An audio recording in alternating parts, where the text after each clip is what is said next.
Magandang umaga sa lahat. Sa araw na ito ay aking ibabahagi ang natampok kong mga makabuluhang larawan, kasabihan tungkol sa karapatang pangtao. Ang mga karapatang pantao ay lubhang mahalaga. Bakit? Ang mga ito ay ang mga pangunahing karapatan at kalayaan ng ang bawat individual ay may karapatan. Anuman ang kanilang nasyonalidad, kasarian, relihiyon, lahi o anumang iba pang katayuan. Ang kahalagahan ng karapatang pantao ay nakasalalay sa kanilang kakayahang protektahan ang mga individual mula sa diskriminasyon, pang-aabuso, pang-aapi at marami pang iba. Narito ang ilang dahilan na nagpapakita ng kahalagahan ng karapatang pantao.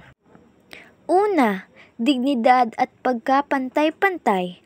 Ang mga karapatang pantao ay nagtataguyod ng likas na dignidad at halaga ng bawat tao, na tinitiyak na ang lahat ng individual ay trinatrato ng may paggalang at pagkapantay-pantay sa harap ng batas.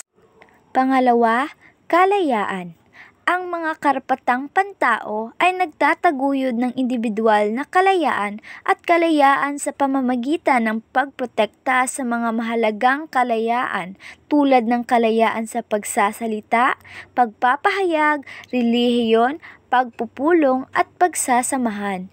Pinoprotektahan nila ang personal na autonomiya at nagbibigay ng mga pagkakataon para sa pagpapaunlad ng sarili. Pangatlo, proteksyon mula sa pang-aabuso. Ang mga karapatang pantao ay nagproprotekta sa mga individual mula sa iba't ibang anyo ng pang-aabuso. Kabilang narito ang torture, pang-aalipin, di makatwirang pag-aresto at diskriminasyon. Nagtatag sila ng mga pananggalang laban sa hindi makataong pagtrato at tinitiyak ang pag-akses sa patas at walang kinikilingan na mga sistema ng hustisya. Pang-apat, kapayapaan. Ang paggalang sa mga karapatang pantao ay nagpapaunlad ng pagkakaisa ng lipunan at nag-aambag sa mapayapang pakikipamuhay sa loob ng mga lipunan. Itinataguyod nito ang pag-unawa, pagpaparaya at paggalang sa magkakaibang kultura, paniniwala, opinyon at marami pang iba. Panglima, pag-unlad at kaunlaran.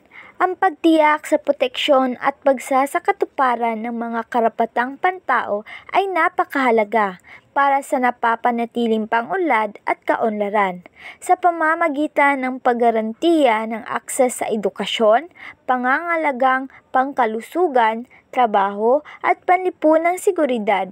Ang mga karapatang pantao ay nakakatulong sa kagalingan at pag-unlad ng mga lipunan.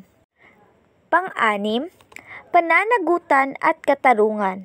Ang mga karapatang pantao ay nagbibigay ng balangkas para sa pagpapanagot sa mga pamahalaan, institusyon at individual para sa kanilang mga aksyon.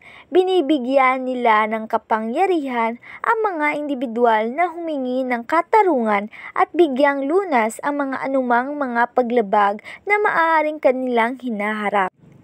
At ang panghuli ay ang pandaigdigang kapayapaan at katatagan.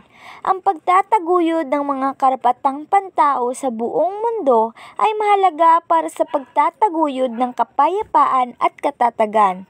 Kapag iginagalang at pinoprotektahan ng mga pamahalaan at lipunan ang mga karapatang pantao, nababawasan ang mga salungatan at lumalakas ang demokrasya at mabuting pamamahala at makamit din ang kapayapaan. Sa sumasakatuwid, ang karapatang pantao ay napakahalaga talaga para sa ating lahat bilang isang Pilipino.